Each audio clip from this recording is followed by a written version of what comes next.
Bapak Ibu hadirin yang saya hormati, ketika Anda mendengarkan kesaksian saya, kita bersama-sama bisa menyimpulkan kenapa orang yang beragama Hindu, orang yang beragama Buddha, yang beragama Kristen, dia tidak mau masuk agama Islam. Jawabannya karena mereka sombong. Kalau mereka tidak sombong, mereka mau membandingkan kitab mereka dengan kitab Al-Quran, insya Allah mereka akan terpanggil mendapatkan hidayah dari Allah Subhanahu wa ta'ala. Begitu juga kenapa umat Islam tidak mau tunduk kepada Al-Quran dan sabda Rasulullah sallallahu alaihi wasallam? Jawabannya juga karena sombong. Di dalam hati Anda masih ada penyakit TBC, takhayul, bid'ah dan khurafat, kekuatan-kekuatan yang datang selain dari Allah Subhanahu wa ta'ala. Ketika kita berdakwah kepada orang-orang saudara kita non-muslim, itu semua membutuhkan waktu yang lama, juga tidak mudah Bapak Ibu sekalian, sulit. Itu pengalaman yang saya rasakan. Namun saya merasakan ada yang lebih sulit, ayah bunda. Kita mengajak orang Hindu, orang Kristen masuk agama Islam itu sulit, tapi ada yang lebih sulit, yaitu mengislamkan orang yang sudah beragama Islam. Itu sulit sekali ayah bunda. Apakah umat Islam harus disyahadatkan? Tidak ayah bunda. Apa maksudnya? Maksudnya umat Islam ini diajak kembali ke jalan yang benar, yaitu Al-Quran dan As-Sunnah. Sulitnya sangat luar biasa. Sebelum menginjak ke materi, saya ingin bertanya kepada ayah bunda. Ketika saya berdialog dengan tokoh-tokoh intelektual agama Hindu, mereka selalu mengatakan bahwa agama Hindu dengan agama Islam itu sama. Saya ingin bertanya kepada Bapak Ibu, apakah benar agama Hindu dengan agama Islam itu sama? Bagaimana? Apakah sama ayah bunda? Tidak. Betul? Baik. Kita bersama-sama akan membicarakan tentang kebenaran. Jadi tolong bedakan antara benar dengan mencari pembenaran. Sekali lagi tolong bedakan mencari pembenaran dengan mencari kebenaran. Kalau mencari pembenaran itu dasarnya umumnya orang banyak. Tapi kalau mencari kebenaran dasarnya di dalam surat Al-Baqarah ayat 147. Al-haqqu mir rabbika fala takunanna minal mumtarin. Al-haqqu yaitu kebenaran, mir rabbika datang dari Tuhanmu. Dasarnya apa? Zalikal kitabu la raiba fih hudal lil muttaqin. Di dalam Al-Quran itu adalah petunjuk bagi orang-orang yang beriman. Kalau sudah tahu Al-Quran itu sebagai petunjuk bagi orang yang beriman, maka fala takunanna minal mumtarin. Janganlah kamu termasuk orang-orang yang ragu-ragu. Allah juga berfirman pada surat Al-Isra ayat yang ke-36, wala takfu ma laisa laka bihi ilm, dan janganlah kamu ikuti segala sesuatu yang tidak ada pengetahuannya. Mohon maaf ayah bunda, kalau boleh saya berbicara. Saat ini umat Islam hanya faham batalnya wudu. Jadi batalnya wudu, buang angin, buang air kecil, air besar, paham. Tapi tidak mau memahami batalnya syahadat. Syahadat kita bisa batal enggak ayah bunda? Bisa ayah bunda.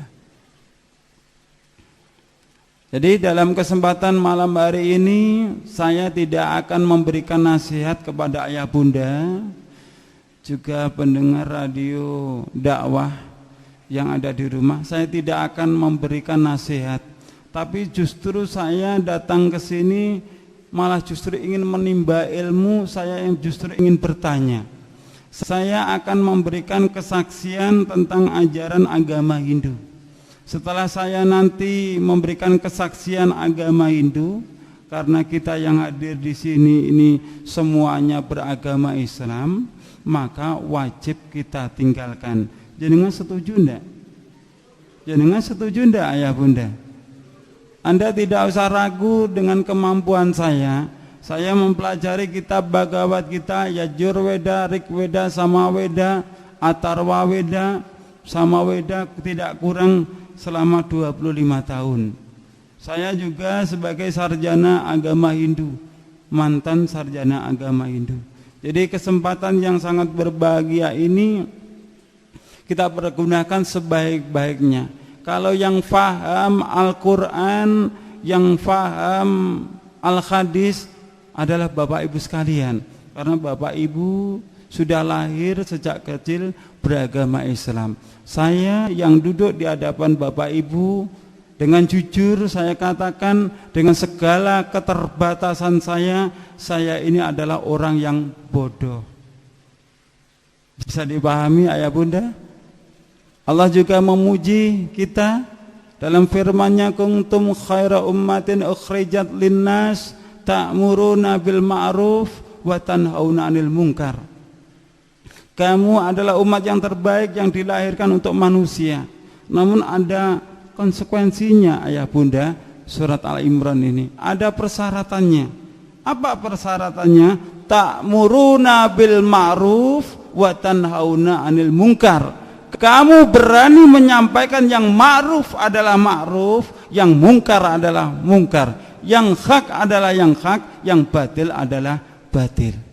Ketika kita sudah berani untuk menyampaikan yang benar adalah benar, yang batil adalah batil, kita adalah dipuji oleh Allah sebagai hamba yang baik.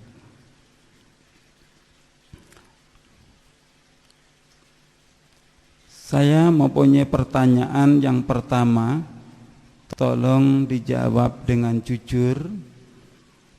Di dalam agama saya, yaitu agama Hindu, Dewi Saraswati mempunyai kendaraan angsa, dan Dewi Saraswati selalu di atas bunga teratai.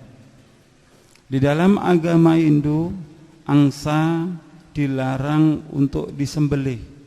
Angsa adalah binatang yang dikeramatkan sebagai kendaraan Dewi Saraswati. Dewa Brahma mempunyai kendaraan atau palinggian, yaitu binatang gajah. Gajah di dalam agama saya dilarang keras untuk dibunuh, dilarang untuk disembelih. Begitu juga Dewa Siwa. Dewa Siwa mempunyai palenggahan, yaitu sapi atau kerbau yang berwarna putih. Bisa Anda lihat di dalam perpustakaan nasional yang ada di Bali, bahwa Resi Markadenya, ini bukan rumah sakit Islam ayah bunda ya. Jadi bahasanya kita pakai ejakan Sanskrit asli. Jadi bacanya Resi Markadenya dengan beberapa sapi juga kerbau yang berwarna putih. Biasanya dipergunakan dalam upacara Mapurwadaksina, yaitu di Bali, tempatnya sekarang di Gunung Raung, Desa Taro, Tegalang, Gianyar. Saya sampaikan lembu dan kerbau yang berwarna putih. Dilarang disembelih karena sebagai palenggan Batara Siwa. Ketika saya masuk di kota wilayah bagian Jawa bagian tengah, saya juga menemukan ayah bunda, yaitu kerbau yang berwarna putih. Kalau karena kerbau atau sapi itu berasal dari India, ayah bunda, bawaan Resi Markadenya, setelah datang ke negeri kita biasanya disebut bukan kerbau warna putih tapi kebo bule. Jadi ada yang namanya turis bule, juga ada kerbau bule.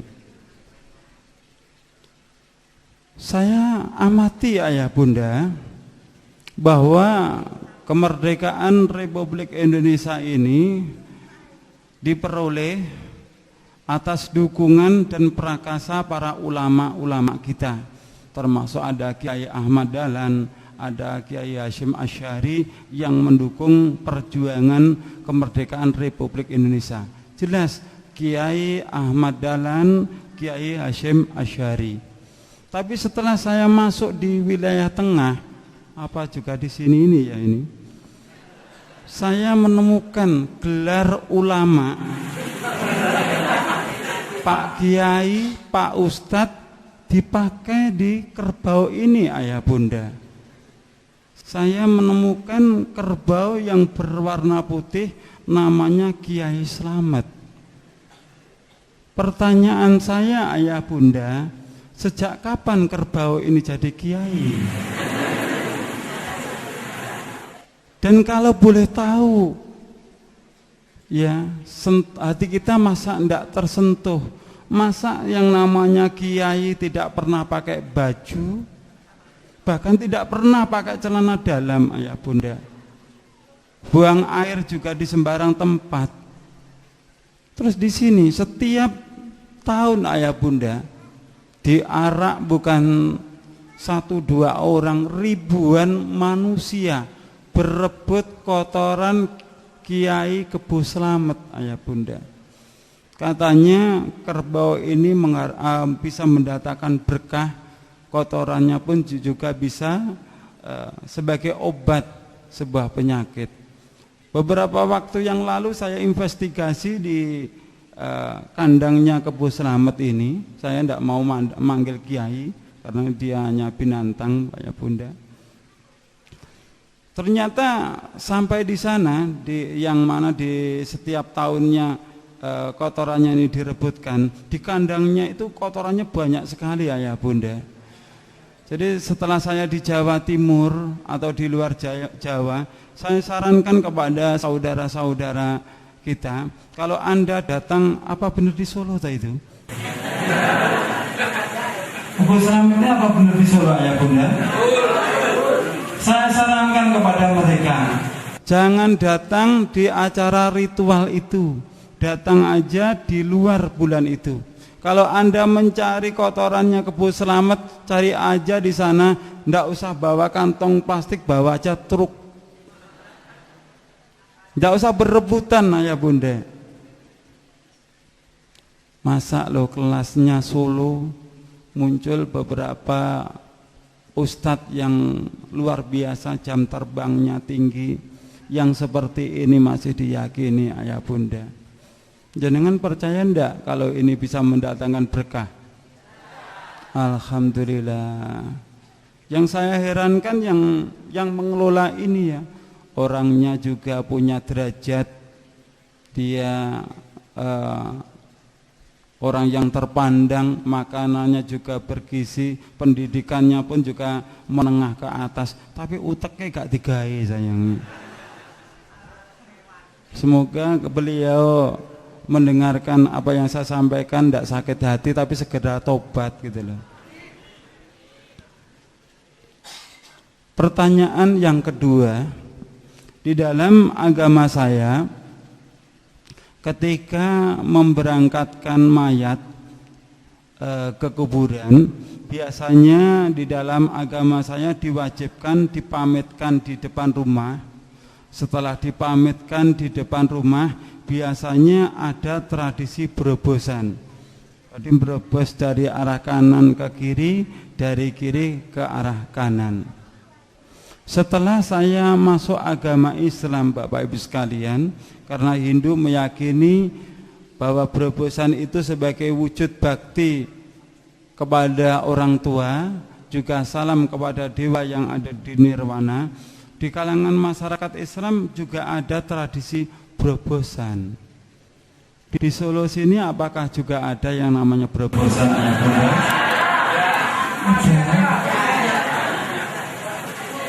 Loh, katanya di Solo tidak ada orang yang beragama Hindu. Agama Islam dengan agama Hindu sama ndak, ayah bunda? Tidak sama loh ya. Jenengan sudah pernah menemukan dasar dalilnya bahwa ketika orang tua kita ini meninggal dunia, kita harus berobosan seperti itu? Belum. Kalau belum, kenapa Anda melakukannya? Apa alasan Anda? Masa dalilnya ngikuti mbah-mbah gitu? Tadi kita akan berbicara tentang kebenaran ya. Kebenaran itu datang dari Allah, dasarnya adalah Al-Quran dan As-Sunnah. Setelah diberangkatkan, biasanya di dalam agama saya selalu mayat itu ditandu, di atas kepalanya itu diberi payung, ayah bunda. Coba Anda perhatikan, mohon maaf, yang Anda lihat ini kira-kira agamanya Islam atau Hindu? Islam atau Hindu, ayah bunda? Kalau ini beragama Hindu, terbukti kan di situ ada payung di atas kepala mayat. Setelah saya masuk agama Islam, ayah bunda, saya juga melihat bahwa umat Islam ini dalam prosesi pemberangkatan mayat ke kuburan juga dikasih payung. Di Solo sini apakah juga dikasih payung, ayah bunda? Loh, kok iya toh?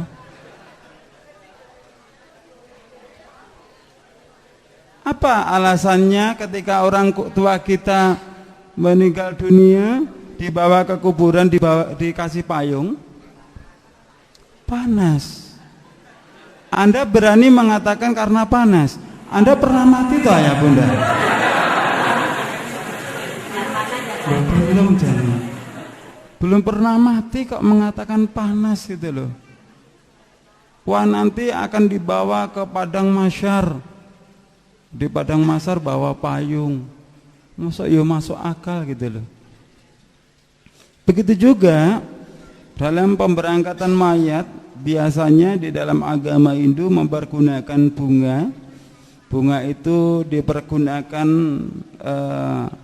dalam sawur, ditambah dengan beras kuning, ditambah juga dengan uang logam. Begitu juga bunga biasanya dironce, ayah bunda, dironce dengan benang, biasanya ditaruh di beranda mayat itu. Di Solo sini apakah juga ada? Loh, semuanya kok ada toh, Ustaz? Di Solo sini juga ada ketika mayat diberangkatkan dikasih bunga di atas beranda mayat itu. Banyak. Diki sing Islam sama sing Hindu sing endi sih? Anda sudah tahu dasarnya ketika orang tua kita, saudara kita meninggal dibawa ke kuburan itu dikasih benang yang dironce itu. Ada sudah tahu dasarnya? Jane yo ora ngero kabeh lho. Loh, Anda itu tak tanya, harapan saya menemukan dasarnya, ternyata jenengan belum tahu dasarnya juga. Hindu meyakini, ayah bunda, bahwa bunga putih adalah bunga yang mempunyai kekuatan Dewa Brahma.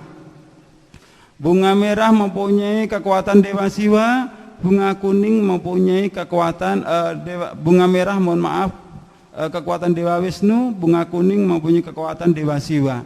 Jadi bagi orang yang beragama Hindu, karena bunga itu mempunyai kekuatan para dewa sebagai pendorong doa yang dipanjatkan mereka, baik muspa maupun trisandia itu melalui bunga.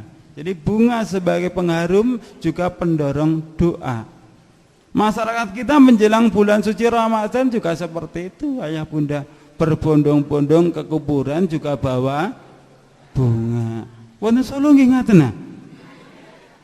Lho sampean kok terak-terak agama aku sih? Tapi agama saya yang dulu gitu loh.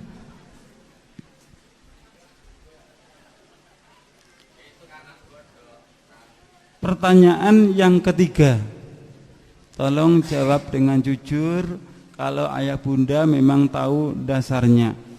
Di dalam agama saya bahwa roh anak yang belum balik atau meninggal dalam keadaan belum dewasa, mereka meyakini bahwa roh anak itu menjelang hari raya atau pada saat hari raya pulang ke rumah.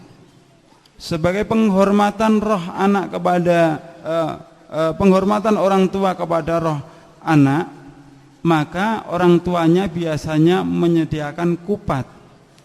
Kupat dipasang biasanya di atas pintu, ada juga yang ditaruh di kamar tengah, ada juga yang langsung setelah hari raya dibagi-bagikan kepada tetangga. Ini kita lihat di depan pura ayah bunda, kita lihat terlihat dengan jelas bahwa di depan pura juga disediakan ketupat. Ini pemasangan ketupat saudara-saudara kita di Bali. Dengan segala keterbatasan saya, dengan segala kebodohan saya mempelajari ilmu Islam, hukum-hukum Islam ayah bunda.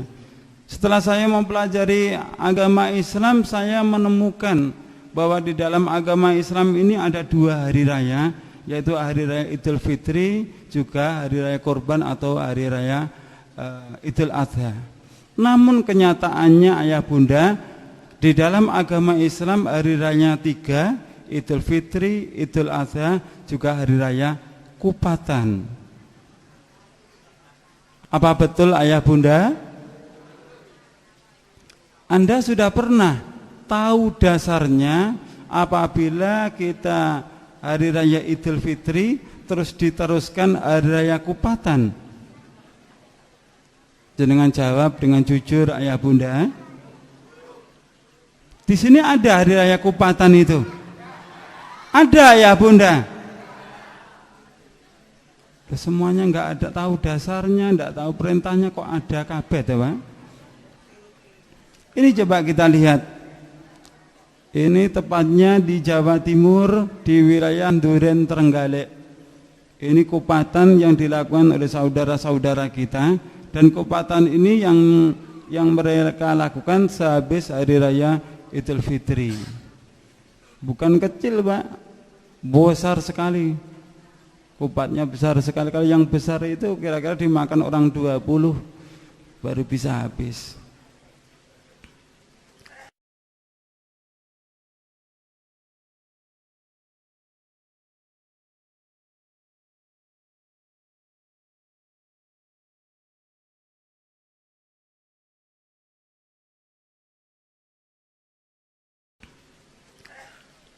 Pertanyaan yang keempat, di dalam prosesi menuju alam nirwana, menghadap Ida Sang Hyang Widiwasa, mencapai alam moksa, di dalam agama saya diperintahkan untuk melakukan selamatan atau kirim doa 1 hari, 3 hari, 7 hari, 40 hari, 100 hari, mendak pisan, mendak pindo, nyewu. Setelah saya masuk agama Islam ayah bunda, di kalangan masyarakat Islam juga ada tradisi selamatan atau kirim doa 1 hari sampai 1000 hari. Di Solo apakah juga ada ayah bunda? Di Solo apakah ada ayah bunda? Ada. Oh, Blitar niku nggih wonten Pak tradisi niku, berarti ketularan keng Solo lek ngoten. Tolong jawab dengan jujur. Ya, kajian kita ilmiah. maksudnya ilmiah, saya mengatakan dari Hindu, saya pun juga punya dasarnya. Anda mengatakan itu ajaran Islam, Anda pun juga harus menyiapkan dalil atau dasarnya. Apa yang dimaksud dalil? Dalil itu adalah ilmu Allah. Dalil itu adalah wahyu Allah. Barang siapa yang menolak ilmu dan wahyu Allah, berarti dia telah menolak Al-Quran. Surat Al-Ahzab, Allah telah berfirman, wa ma kana lil mu'mini wala mu'minatin idza qadallahu wa rasuluhu amran ayakuna lahumul khiyaratu min amrihim.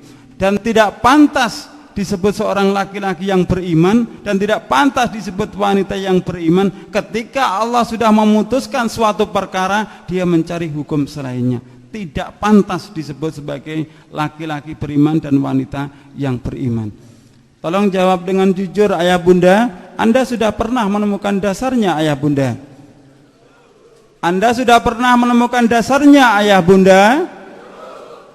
Kalau Anda belum pernah menemukan dasarnya, saya sudah tahu dasarnya. Akan saya beritahu kepada ayah bunda, namun dasarnya saya tidak menemukan di dalam Al-Quran maupun Al-Hadis, saya menemukan di dalam kitab Weda ayah bunda. Yang pertama di dalam kitab Mahanarayana Upanishad. Ini kitabnya ayah bunda. Yang pertama. Yang kedua di dalam buku karya Ida Bedanda Adi Suripto. Ini skenannya, ini buku aslinya. Ya, jadi kalau Anda nanti tidak terima dengan apa yang saya sampaikan, Anda jangan menggugat saya, gugatlah Profesor Dr. Adi Suripto. Di belakang ini ada nomor telepon beliau. Silakan gugat beliau. Siapa beliau? Beliau adalah duta dari agama Hindu untuk negara Nepal, India, Vatikan, Roma. Beliau sekarang menjabat sebagai sekretaris PHDI Parisada Hindu Dharma Indonesia. Anda baca dalam buku beliau, Selamatan Surtanah, Selamatan Geblak, hari pertama, nelung dino, mitung dino, matang puluh dino, nyatus dino, mendak pisan, mendak pindo, nyewu, itu berasal dari agama Hindu.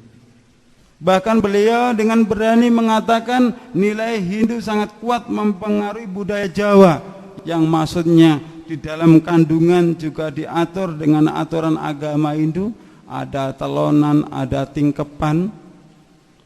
Di Solo ini apakah juga ada telonan tingkepan ayah bunda? Loh kok banyak kabeh sih? Ayo Ustaz bubareng ngajine Ustaz. Loh kok banyak? Sudah tahu dasarnya? Loh kabeh yo durung loh jane.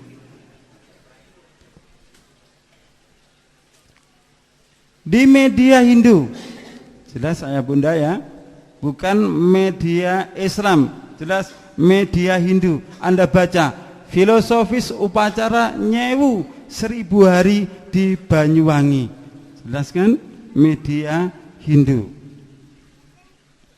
Kalau Anda belum puas lagi, Anda buka kitab Samaweda halaman 373 ayat yang pertama. Anda buka Samaweda halaman, ini kitabnya Samaweda halaman 373 ayat yang pertama. Ayatnya berbunyi pratiasmai pipisate kwekweani widuse bahra arang gaya maya cengmi pratisada duweninara. Anda belum puas lagi, belum yakin, masih ngengkel, baca Samaweda Samhita buku 1 bagian 1 halaman 20. Purwajika Prataka Prataka Pramuridya Resi Barawajah Medan Titi Sudi Purumuti Tayur Wantara Mawaida Dewata Agni Chandra Gayatri. Ayatnya Agna Ayahi Witaigrano Hamyaditai Nutastasi Barnisi Agni. Sudah saya scan, silakan Anda baca sendiri. Di situ dipaparkan dengan jelas ayah bunda bahwa lakukanlah pengorbanan kepada orang tuamu, lakukanlah kirim doa kepada orang tuamu di hari pertama, ketiga, ke-7, 40, 100 mendak pisan, mendak pindo, nyewu. Jelas itu. Kalau Anda masih belum puas lagi, saya menulis buku, disediakan di panitia, kemungkinan di depan ya. Saya beri judul Mu'alaf Menggugat Selamatan. Saya paparkan tidak kurang 200 dalil ayah bunda, tapi dari Weda semua. Saya paparkan itu di dalam buku tulisan saya. Ini sudah saya scan Bapak Ibu sekalian. Ini kitabnya sama Weda. Ini rujukan-rujukan dalam bahasa kita adalah kitab tafsirnya. Kenapa? Apa dasar yang lain? Dasar yang lain di dalam agama saya bahwa umat Hindu meyakini rukun iman Hindu yang diberi nama Pancasrada. Panca artinya 5, Srada artinya rukun iman yang harus diyakini. Yang pertama percaya adanya Sang Hyang Widi, yang kedua percaya adanya roh leluhur, yang ketiga percaya adanya karma pala, yang keempat percaya adanya samskara atau manitis, yang kelima percaya adanya moksa. Pancasrada ini mempunyai rukun ayah bunda. Rukunnya yaitu pancayatnya. Panca artinya 5, yatnya itu artinya 5 macam selamatan. Yatnya tulisannya yajna ayah bunda, tapi membacanya yatnya. Yang pertama adalah dewa yatnya.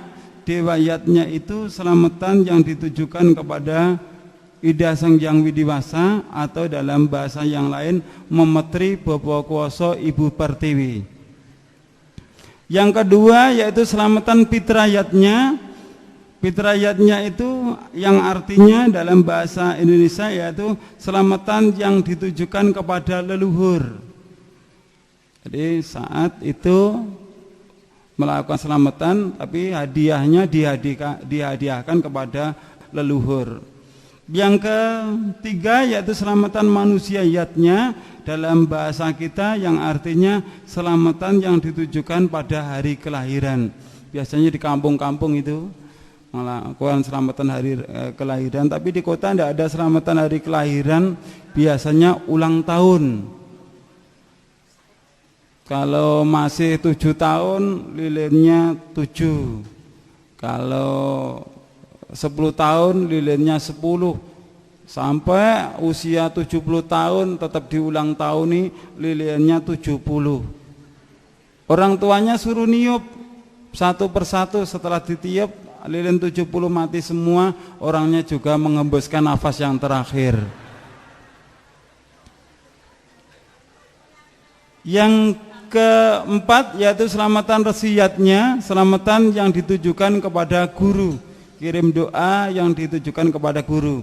Ini kalau di dalam agama saya biasanya selamatan yang diadakan di danyangan-danyangan atau di punden-punden. Tapi kalau di kota tidak ada yang namanya danyangan atau punden, tapi lebih ngetren sekarang selamatan haul, memperingati kiainya telah meninggal dunia. Jawab dengan jujur. Anda sudah pernah mengetahui dasarnya ketika kiai kita meninggal dunia terus diselamati haul? Rasulullah ya mempunyai istri Ibu Khadijah yang kaya raya. Ya. Istri Rasul kaya raya. Pernahkah Ibu Khadijah itu dihauli ayah bunda? Pernah menemukan dasarnya? Tidak ada ayah bunda. Yang terakhir yaitu selamatan budayatnya, selamatan yang ditujukan kepada hari kebaikan. Biasanya ini kalau di kalangan masyarakat Islam selamatan menjelang bulan suci Ramadan. Jadi yang namanya selamatan unggahan, selamatan megengan. Di sini apa juga ada selamatan megengan itu ayah bunda? Ada. Kita bisa menyimpulkan ayah bunda, kalau di dalam agama Hindu melakukan selamatan, kalau umat Islam tidak melakukan selamatan tapi melakukan sedekah. Sedekah itu dengan selamatan kira-kira sama enggak ayah bunda? Sedekah dengan selamatan sama enggak ayah bunda? Tidak sama. selamatan itu dilakukan pada hari nasnya, hari kematian orang tuanya atau leluhurnya, hari pertama sampai 1000. Kalau saat hari itu Anda tidak punya uang, Anda tidak punya harta, wajib hutang kepada tetangga. Betul enggak? Tapi kalau sedekah tidak seperti itu, ayah bunda. Sedekah itu kita keluarkan di saat kita punya rezeki yang cukup, ya, ada kelebihannya, kita keluarkan, kita berikan kepada saudara kita yang membutuhkannya. Itu bedanya sedekah dengan selamatan. Nah, sekarang di kalangan masyarakat kita tidak ada yang mau mengatakan saya lagi selamatan, tidak mau. Saya lagi sedekah. Hari apa tujuannya apa? Mengirim leluhur saya. Loh, kena toh fitrayatnya. Saya lagi sedekah, kenapa Anda sedekah? Ini saya memperingati hari kelahiran saya. Saya mau sedekah, apa tujuan Anda? Saya mau magengan.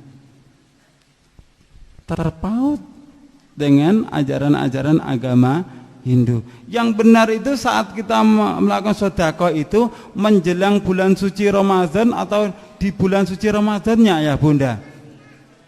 Di bulan suci Ramadan. Kapan Anda memberikan kepada saudara-saudara kita? Menjelang mau berbuka puasa. Itu yang benar, ayah bunda. Begitu. Bagi orang yang beragama Hindu, ini bagi orang yang beragama Hindu punya keyakinan bila orang yang tidak diselamati, dia akan diperalina, hidup kembali ke dalam dunia, bisa berwujud menjadi hewan atau bersemayam di pohon-pohon. Makanya kalau Anda ke Bali banyak pohon yang dikasih apa itu?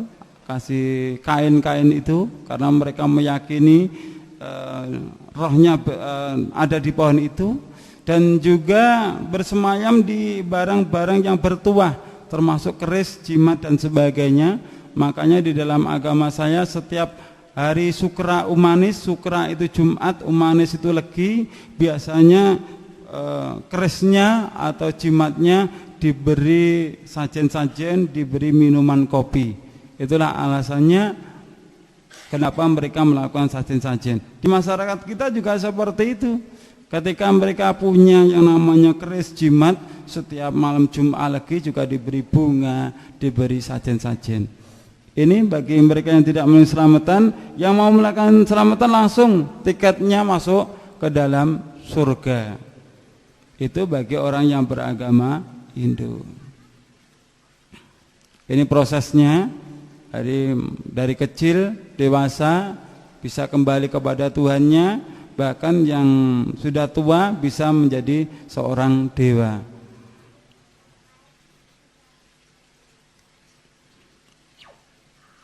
Di depan sudah saya sampaikan Samaweda, Pratyasmai, Bebisate, Kwikwan, Widuse Bahra, Arangkaya Maya, Cimi Pratisada Dua Ninara, Samaweda Samhita, buku 1, bab 1, bagian 1, halaman 20, Perwajika, Prataka, Pramuridya, Resi Barawaja, Medan Tinti, Sudi Purumuti, Tairwantara, Maweda, Dewata Ani Chandra Gayatri. Ayat itu bertentangan dengan Al-Quran, ayah bunda. Karena di dalam Al-Quran surat Az-Zariyat ayat yang ke-57 Allah telah berfirman, Ma uridu minhum mirrizki wa ma uridu ayyutaimun. Aku tidak mengendaki rizki sedikit pun dari mereka, dan aku tidak mengendaki supaya mereka memberiku makan. Dijelaskan lagi surat Al-An'am ayat yang ke-14. Qul aghairallahi atakhidu waliyan fatiri samawati wal ardi wa huwa yut'imu wa la yut'imu qul ini umirtu an akuna awwala man aslama wa la takunanna minal musyrikin. Apakah Tuhannya orang Hindu minta makan toh ayah bunda? Coba kita lihat. Ini kitab Bhagavad Gita. Anda lihat Tuhannya orang yang beragama Hindu lagi minum. Ini Tuhan lagi apa? Makan bubur anget. Itu kelihatan banget. Nah ini yang penting, yang perlu Bapak Ibu lihat lagi yang di tengah ini. Ada tumpeng yang dibikin rebutan. Ini tumpengnya. Nanti kita lihat apa sih yang dimaksud dengan tumpeng itu. Di sini juga terlihat di depan Dewa Brahma, di situ ada sajen-sajen, ada pisang ambonnya. Ternyata Dewa Brahma juga doyan pisang ambon. Ini sebagai dasarnya. Bagi orang yang beragama Hindu, kalau dia tidak melakukan selamatan, maka Dewa Asura akan marah besar. Dewa Asura akan mendatangkan bala, dia akan membunuh manusia yang ada di dalam dunia ini. Dan Dewa Asura ini di dalam masyarakat Islam tidak disebut Dewa Asura ayah bunda, tapi diganti dengan sebutan Betara. Anak ontang-anting harus diruat karena takut Betara Kala, sendang kapit pancuran harus diruat karena takut Betara Kala, rabi ngalor ngulon gak wani mergane wedi karo Betara. Betara Kala ngono dewane agama Hindu. Lha apa sampeyan agama Islam kok wedi? Pertanyaan yang kelima. Apakah Anda kenal dengan ini ayah bunda? Kenal ayah bunda? Kira-kira kalau ini bukan gambar, ini kenyataan, sehabis kajian ini nanti kita makan bersama, kira-kira enak enggak ayah bunda? Ayah bunda mengatakan enak, kalau saya mengatakan tidak enak ayah bunda. Kenapa? Konsep di dalam agama Hindu, di dalam kitab Manawa Dharma Sastra Weda Semerti disebutkan bagi orang yang berkasta sudra yang tidak bisa membaca kalimat syahadat Om Swastiastu, Om Awikenamastu, Ekam Eva Aditya Brahman, sulit tidak syahadatnya itu? Sulit tidak ya bunda? Maka di dalam Manawa Dharma Sastra Weda Semerti dikatakan cukup membuat tumpeng. Tumpeng itu bentuknya adalah segitiga. Segitiga yang dimaksud di sini adalah Trimurti, tiga manifestasi Ida Sang Yang Widiwasa, Dewa Brahma, Wisnu dan Dewa Siwa.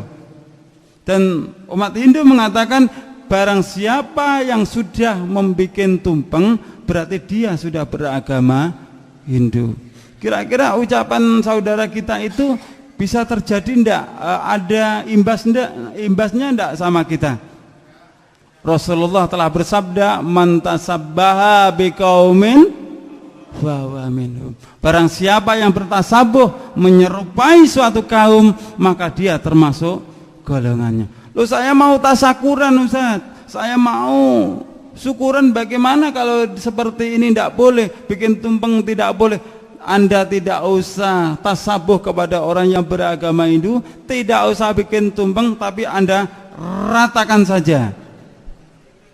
Bisa Anda taruh di piring, bisa Anda taruh di kotak makan. Ini apakah juga enak ya bunda? Enak enggak ini? Sampai kok ngeragas tuh sawang-sawang?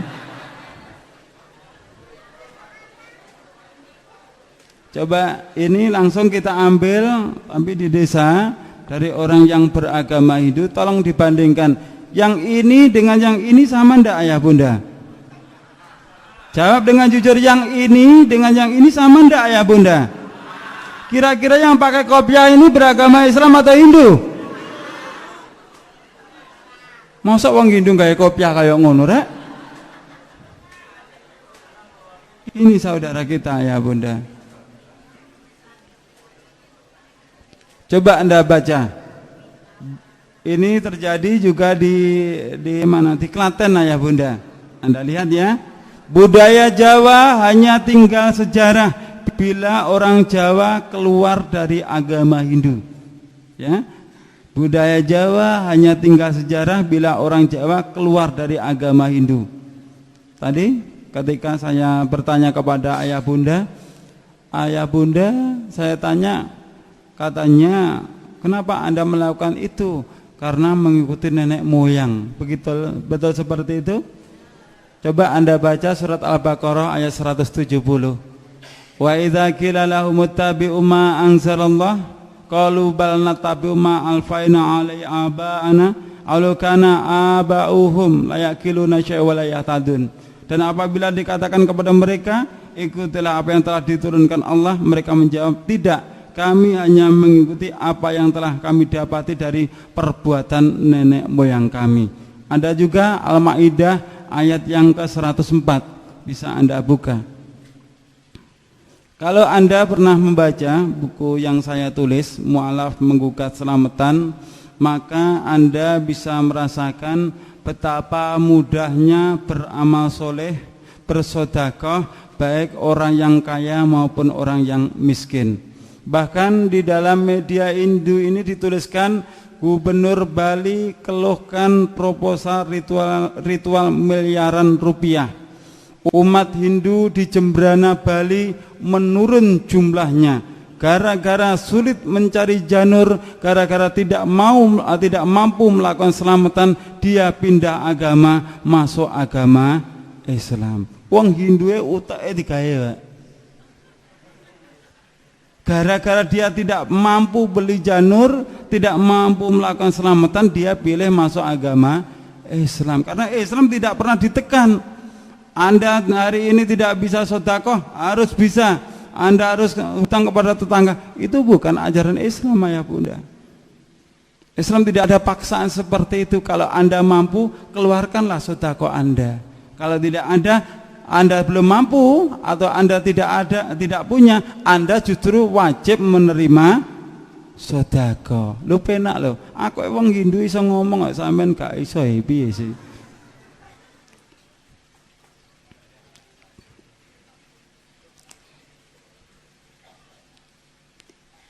Keyakinan di dalam masyarakat. Loh, keluarga saya kalau tidak diselamati, keluarga saya kalau tidak dikirim doa, rohnya orang tua kita kan bisa gentayangan. Anda percaya kalau orang tua kita tidak diselamati, tidak dikirim doa 1 hari sampai 1000 hari, rohnya bisa gentayangan, ayah bunda? Percaya? Kalau Anda tidak percaya, waktu meninggalnya orang tua Anda di belakang rumah itu ada suara mak gelodak, itu suara apa ya bunda? Wah, alhamdulillah. Waalaikumsalam, ayah pun ganggu anak putu nih. Sing lewat teko sih. Kalau Anda membutuhkan dalil bahwa roh yang tidak diselamati dan dikirim doa 1 hari sampai 1000 hari itu rohnya gentayangan, Anda buka kitab Siwasasana halaman 46-47 cetakan tahun 1979. Ini ada dasarnya.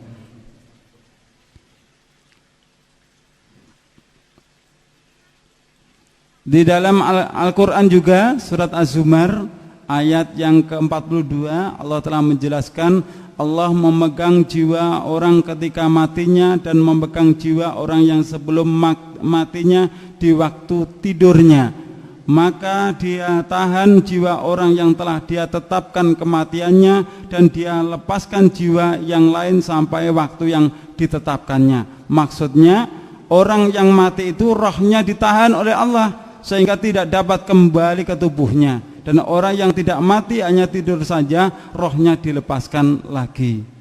Berarti suatu kebohongan yang besar bahwa di kalangan masyarakat kita, kalau ada orang membaca surokalan, dengan tahu enggak surokalan?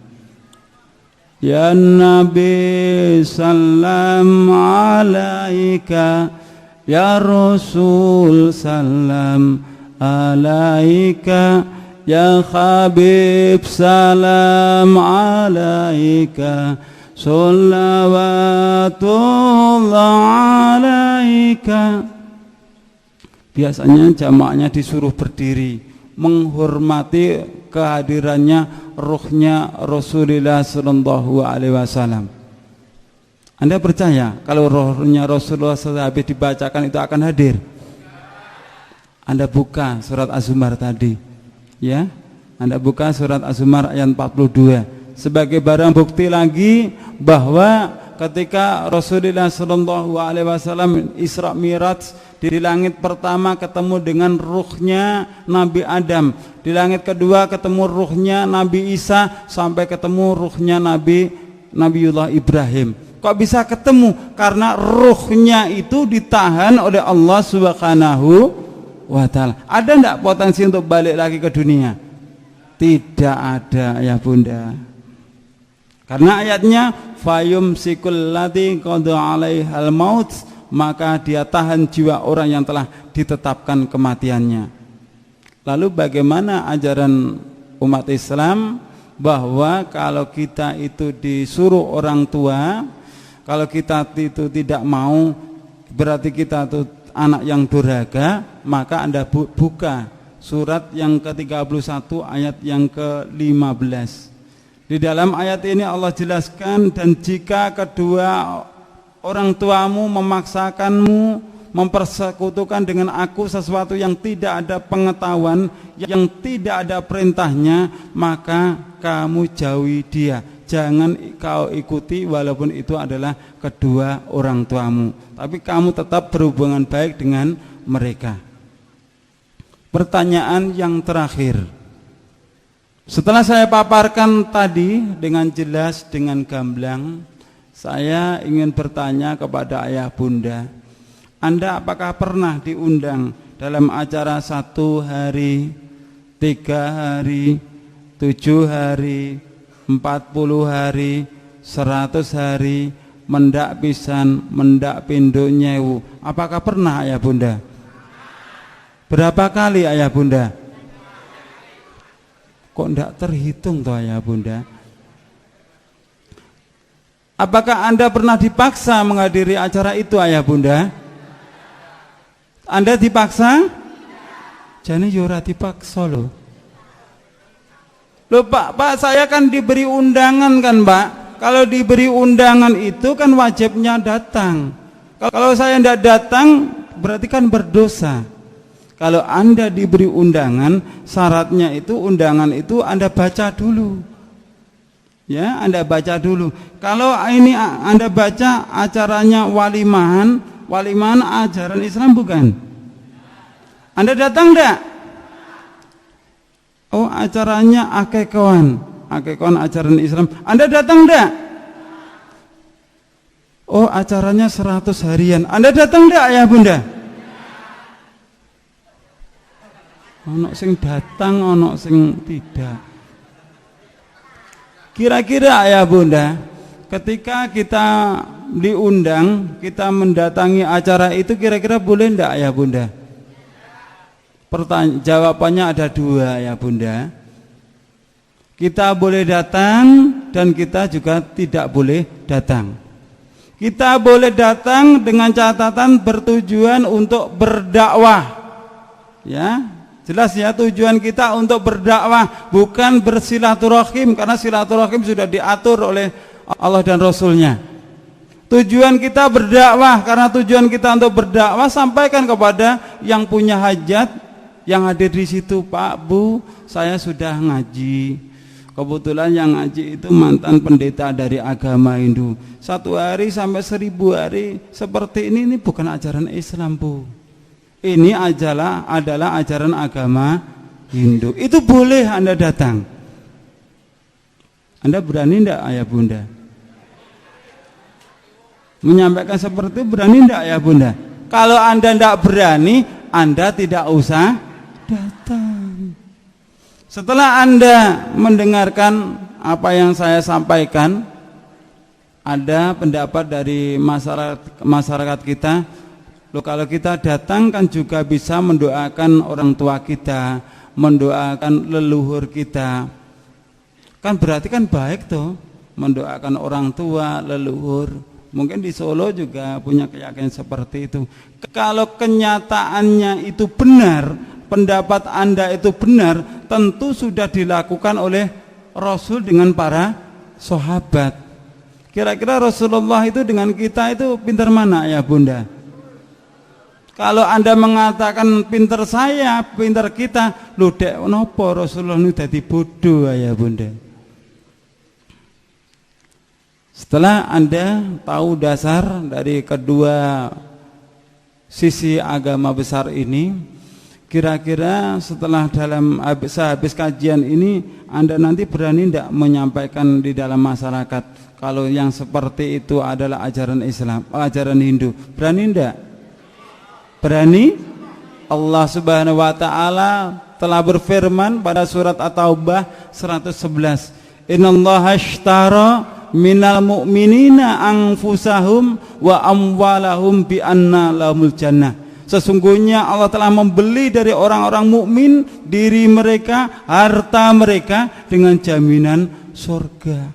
Resiko ayah bunda, kita dikucilkan di masyarakat, kita dibenci di dalam masyarakat, resiko.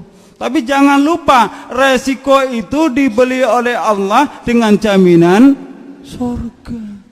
Jadi kalau kita tidak berani melakukan dengan alasan ewoh pakewoh dengan tetangga, tidak enak sama tetangga, Anda berarti belum mampu menerima resiko. Saya resiko tidak enak sama tetangga karena apa? Istrinya baru saya garong, itu pantas.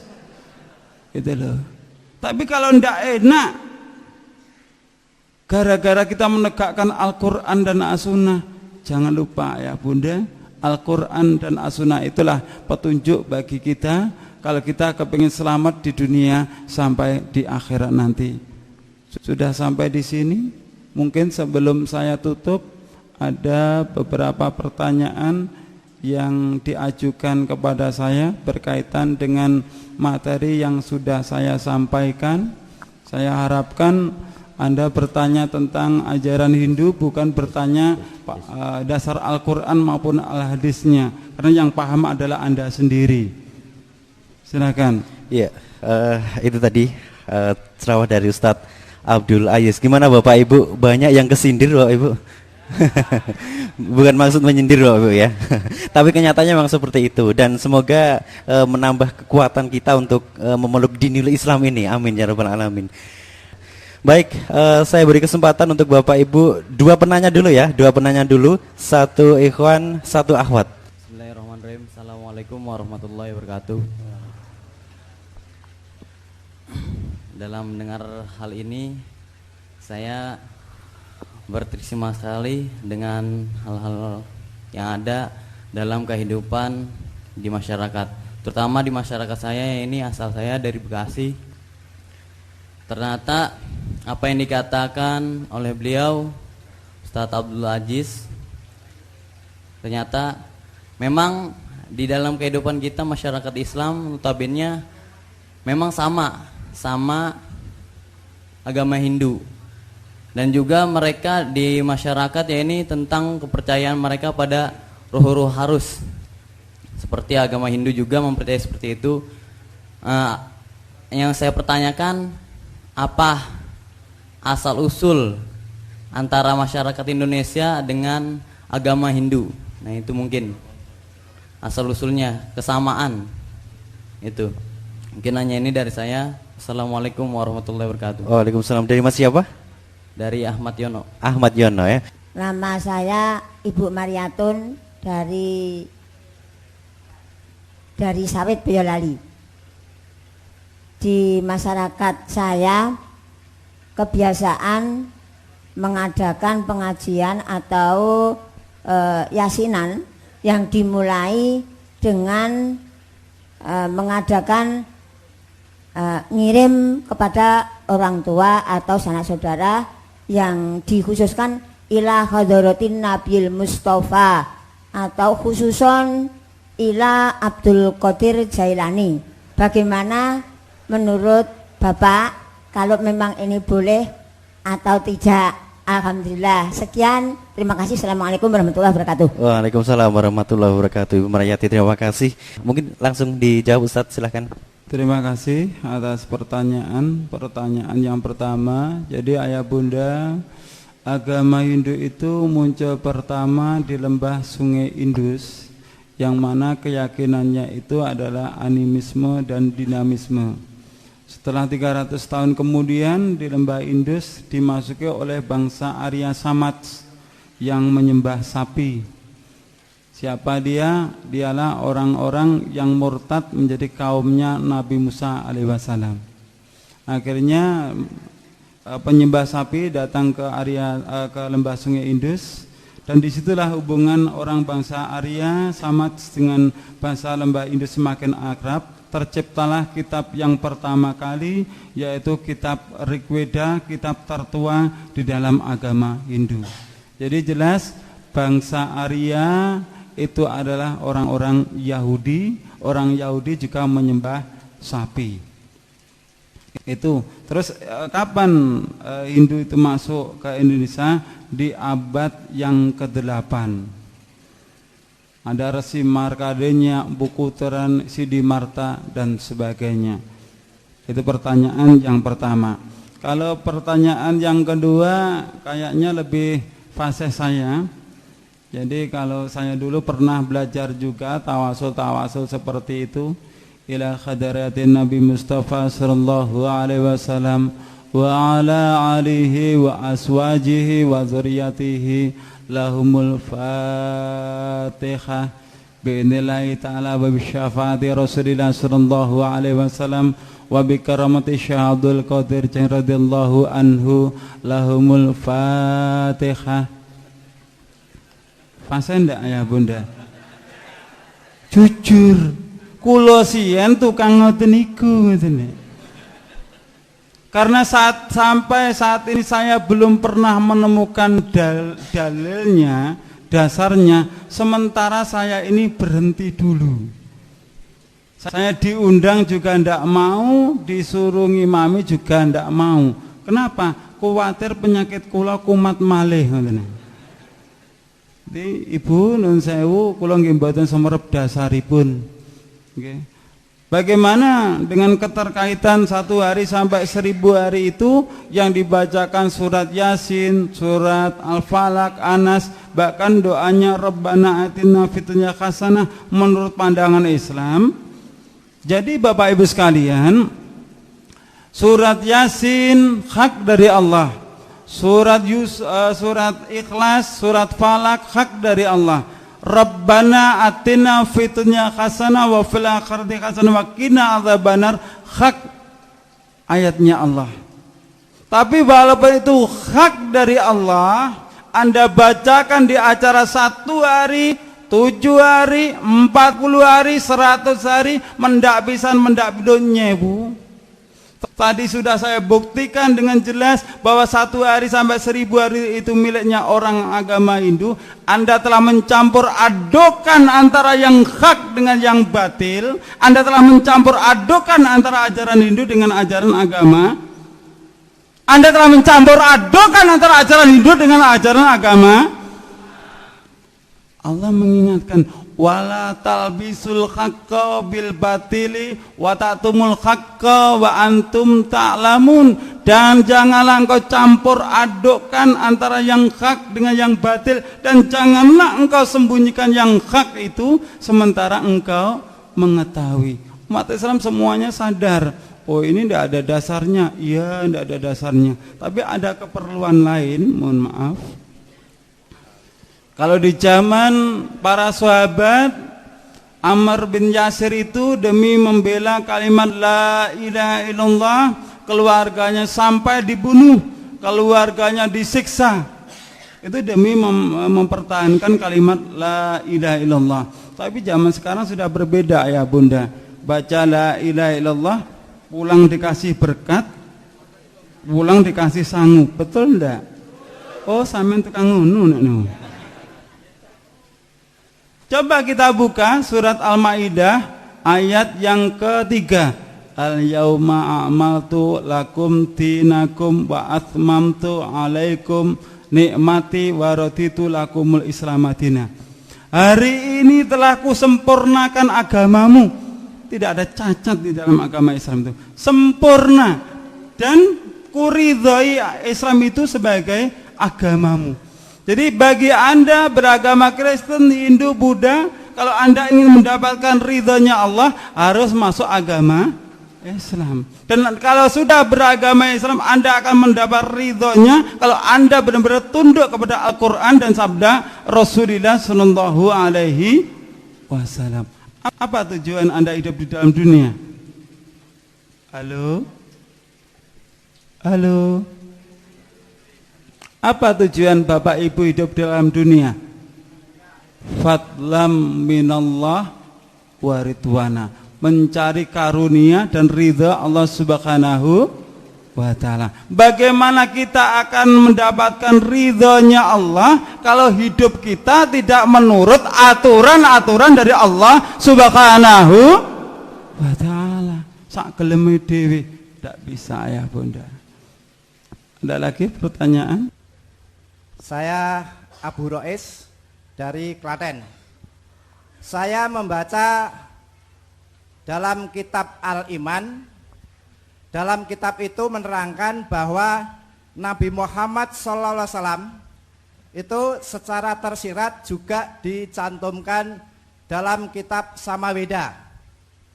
Pertanyaan saya, menurut Ustadz yang telah menguasai kitab Samaweda dan sebagainya, apakah memungkinkan dulu ada nabi yang hak yang ajarannya sebagian dimasukkan dalam kitab Samaweda?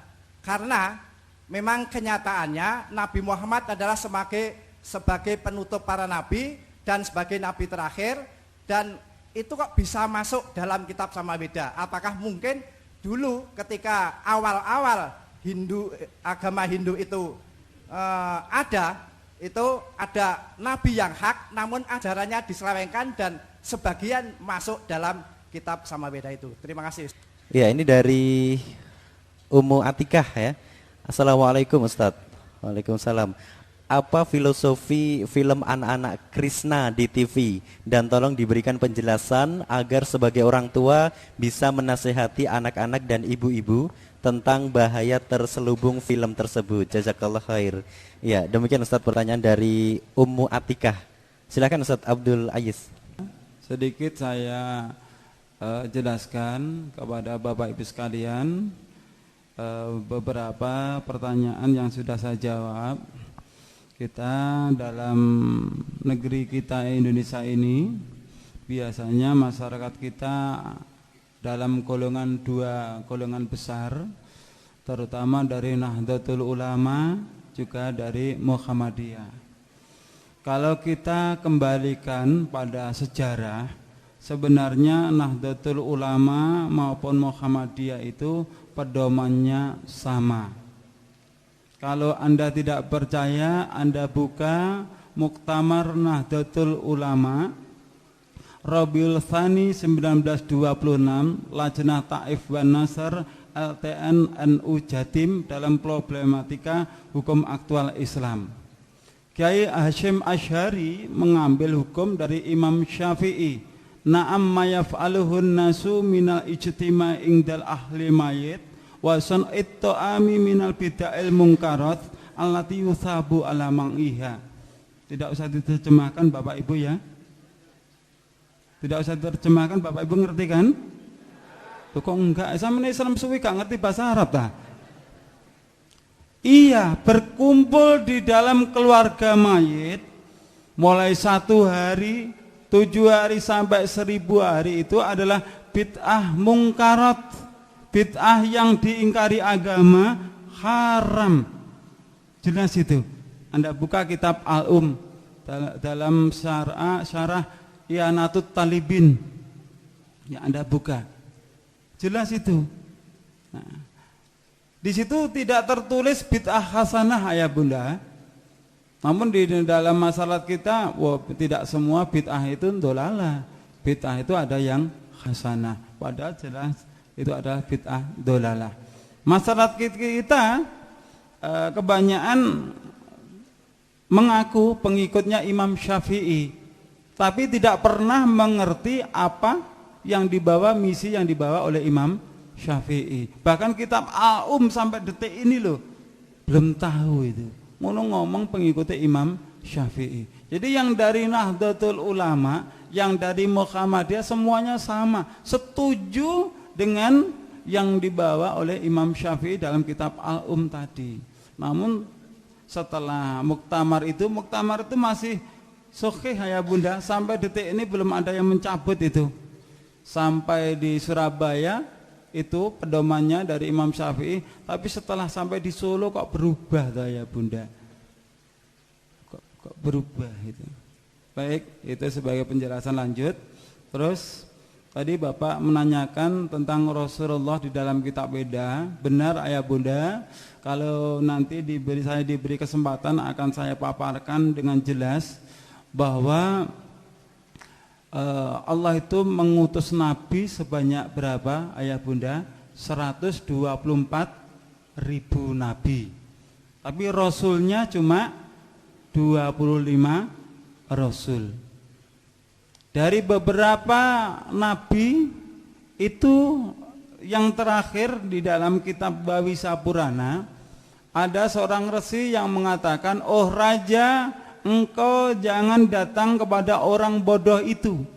Aku dengan anugerah ini, wahyu ini akan bisa mensucikan engkau. Nanti akan ada Arya Dharma akan tampil kepada di muka bumi ini." Siapa yang dimaksud Arya Dharma? Yang dimaksud Arya Dharma adalah Nabi kita, Rasul kita, Rasulullah Sallallahu Alaihi Wasallam. Ciri-cirinya rambutnya tidak dikuncir. Biasanya orang itu kan rambutnya digelung di belakang itu. Ciri yang berikutnya, dia akan memelihara jenggot dan mencukur kumis. Luar biasa Bapak Ibu sekalian. Dia akan memakan apa saja kecuali daging babi. Diterangkan dengan jelas sampai akhirnya dia akan membawa kitab yang abadi, kitab yang bisa dibuktikan di dalam kehidupan ini sampai di akhirat nanti. Di situ tidak tertulis bahwa itu adalah kitab Weda. Saya juga menulis tentang kerasulan Muhammad di dalam kitab Weda. Insya Allah bukunya sudah ada. Bapak Ibu sekalian kalau memang ingin mendalami, sampai saya scan ayah bunda dari bahasa Sanskritnya itu saya kotak-kotak yang menandakan itu artinya adalah Nabi kita. Bisa Anda buktikan di dalam kitab aslinya atau Anda lihat di dalam buku tulisan saya lebih dari 4 lembar itu yang menunjukkan dalil-dalil tentang kerasulan Muhammad. Kalau ciri-cirinya banyak sekali ya, tidak kurang dari 30 ciri tentang ciri kerasulan Muhammad, termasuk beliau adalah yatim piatu. Itu tentang kerasulan Muhammad di dalam kitab Weda. Terus saya dapatkan data dari mana? Saya bekerja sama dengan Ustadz Profesor Dr. Zakir Naik dari India. Jadi beliau selalu mengirimi beberapa email juga kitab-kitab suci dari India. Akhirnya bisa saya susun. Itu Bapak Ibu sekalian jawaban saya. Terus bagaimana pendapat tentang film Krishna? Nah, ini tugas kita ayah bunda sebagai orang tua. Itulah tujuan orang-orang di luar Islam untuk mencuci otak anak-anak kita. Itu tujuan mereka. Jadi bagaimana supaya anak-anaknya umat Islam ini sejak kecil punya keyakinan seperti halnya di dalam kartun Krishna itu. Harapannya seperti itu. Itu bukan sekedar film kartun ayah bunda, itu benar-benar terbukti ya, terbukti semua yang ada di dalam naskah film kartun itu diambil dari kitab Weda. Jadi seperti itulah kenyataannya di dalam keyakinan agama Hindu bahwa dewa itu bisa menjadi seorang anak kecil, dia bisa mengendalikan dunia. Seperti halnya keyakinan-keyakinan masyarakat kita, katanya ini ada titisan yang baik, ini titisan wali songo dan sebagainya. Sama ayah bunda kalau kita kaitkan dengan ajaran-ajaran agama Hindu. Ada lagi pertanyaan? Ya, ini mungkin pertanyaan terakhir Ustaz. Ya, ini sudah silakan. ada yang mengirimkan tulisan ini tadi dari Joko Susilo yang ada di Sukoharjo. Mungkin ini pertanyaan terakhir ya Bapak Ibu ya. Pertanyaannya gini Ustaz. Apakah benar para wali dahulu mengganti doa Hindu dengan doa Islam dalam semua upacara? Begitu Ustaz. Coba diulangi. Kami ulangi ya. Apakah benar para wali dahulu mengganti doa Hindu dengan doa Islam dalam semua upacara Ustaz? Silakan Ustaz. Saya tidak berani menjawabnya ayah bunda. Jujur ya, apakah benar para wali dahulu mengganti dengan ayat-ayat Al-Quran? Saya tidak berani menjawabnya. Pertama, saya tidak berani mempertanggungjawabkan di dunia sampai di akhirat. Dan saya pun juga belum menemukan sejarah-sejarah bahwa para wali songo itu mengadopsi ajaran agama Hindu. Saya belum pernah tahu dasarnya.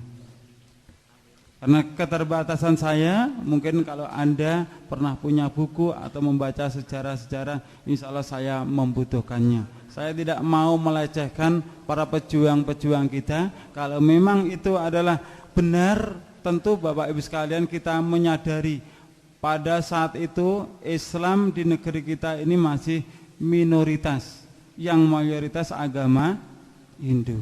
Tapi sekarang kebalik, Hindu sekarang itu minoritas, yang mayoritas adalah agama Islam. Kita sebagai generasi penerus yang meneruskan perjuang-perjuang ulama kita, mari kita kobarkan perjuangan kita untuk membangun, menegakkan kebenaran. Karena apa? Dengan menyampaikan yang benar adalah benar, yang batil adalah batil, kita akan bisa mampu merasakan bahwa Islam ini bukan sekedar agama kita, tapi mampu merasakan bahwa Islam itu kita lakukan, kita amalkan di dalam ibadah-ibadah kita. Ibadah kita pun seakan-akan punya ruh, yang ruh itu bisa menyambungkan diri kita dengan Allah Subhanahu wa ta'ala. Ketika ada saudara kita bertanya, antum orang Islam yang mendapatkan hidayah, saya Islam dari kecil, berarti tidak sama? Sebenarnya sama ayah bunda.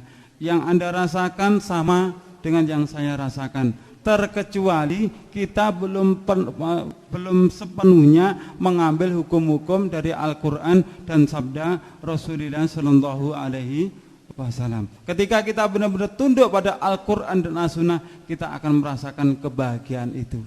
Sedikit yang saya sampaikan, mohon maaf atas segala kekurangan. Insya Allah di lain waktu, lain kesempatan, semoga kita diberi kesempatan umur panjang, insya Allah bisa disambung kembali. Saya akhiri, assalamualaikum warahmatullahi wabarakatuh. Waalaikumsalam warahmatullahi wabarakatuh.